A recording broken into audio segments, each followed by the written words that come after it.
It is the silence that is louder than any prison door slamming shut. If you are watching this, you are witnessing the bitter end of a diplomatic gamble that failed spectacularly. The headline is heavy, but the reality is even heavier for the millions of people who put their hope in one man across the Atlantic. President Trump abandons Nnamdi Kanu. Today, Saturday, November 27, 2025, we are waking up to the cold truth. Mazi Nnamdi Kanu is sitting in a cell sentenced to life imprisonment, and the phone in the White House did not ring. The letter he wrote 2 weeks ago, the letter that was supposed to be his lifeline, has seemingly gone into the trash can of diplomatic history. Welcome to this special broadcast.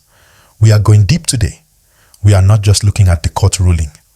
We are looking at the international betrayal that happened behind the scenes. Let's go back exactly 2 weeks. Around November 7, 2025, the news broke that Nnamdi Kanu had written a desperate, high-stakes letter to US President Donald Trump. This wasn't a letter to a candidate promising change. This was a letter to a sitting president who has been in the Oval Office for nearly a year. In that letter, Kanu called himself a prisoner of conscience. He laid out the case for what he called a genocide against Christians and Igbos in Nigeria.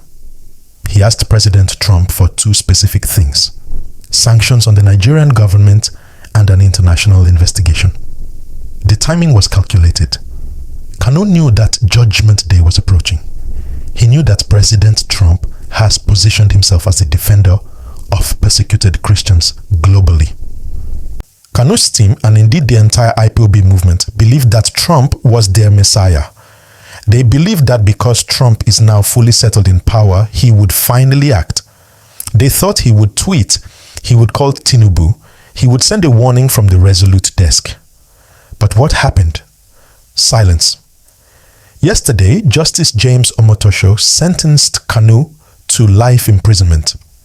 And where was President Trump? Where was the statement from his Secretary of State demanding Kanu's release? Nowhere. The Trump card failed. And this brings us to the second part of the heartbreak, the US Congress hearing. Just this week, around November 20, the US House Foreign Affairs Subcommittee held a hearing on Nigeria. We all got excited. We saw the headline, Nigeria as a country of particular concern. We thought, this is it. The Trump administration is finally going to mention Kanu. Yes, Republican Congressman John James did mention the trial. He linked it to the broader issue of Christian persecution. But did the US Congress pass a resolution to free him? No. Did the Trump White House threaten sanctions if he was jailed? No. The hearing came and went, and the Nigerian government moved ahead with the conviction, clearly unafraid of any backlash from Washington. So, the narrative has shifted from Trump is coming to save us to Trump has moved on. This is the gist that is captivating and confusing the Southeast right now.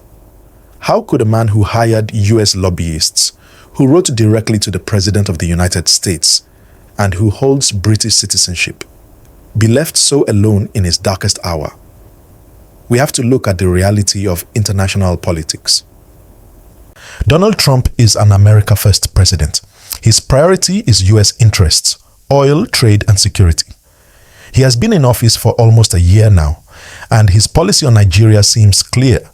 Stability over agitation. Is Nnamdi Kanu's freedom worth a diplomatic row with Nigeria, Africa's largest economy? It seems the answer from the Trump White House is a silent no. And let's talk about the deepfakes. In the last few days, desperate supporters have been sharing videos of President Trump supposedly ordering Kanu's release. But fact-checkers have exposed them as fakes. The fact that people have to create fake videos of support shows how desperate the situation is. The real president has said nothing. This brings us to a very serious related talk. We need to have a family meeting about the danger of exterior salvation. For years, the agitation in the Southeast has looked outwards. We looked to the UN, we looked to the EU, we looked to Israel, and most of all, we looked to President Trump. But history teaches us a brutal lesson. No one will save you but yourself. Mandela didn't get free because the US loved him. In fact, the US called him a terrorist for years. He got free because the internal pressure became impossible to ignore. Are we making a mistake by thinking that a letter to a foreign president can override the Supreme Court of Nigeria?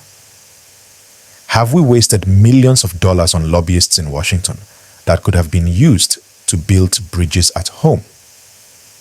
This abandonment by President Trump should be a wake-up call. It is a signal that the international community will issue statements. They will hold hearings. But they will not come and break the prison walls for you. I want to hear from you on this. Do you feel betrayed by President Trump's silence?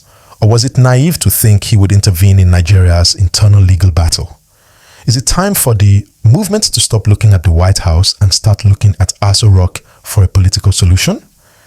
If you're finding this deep analysis of the diplomatic failure insightful, and you want to keep getting the truth behind the headlines, please take a second to smash that like button and subscribe to the channel. We tell you what the others are afraid to say. We also have to consider Kanu's lawyer,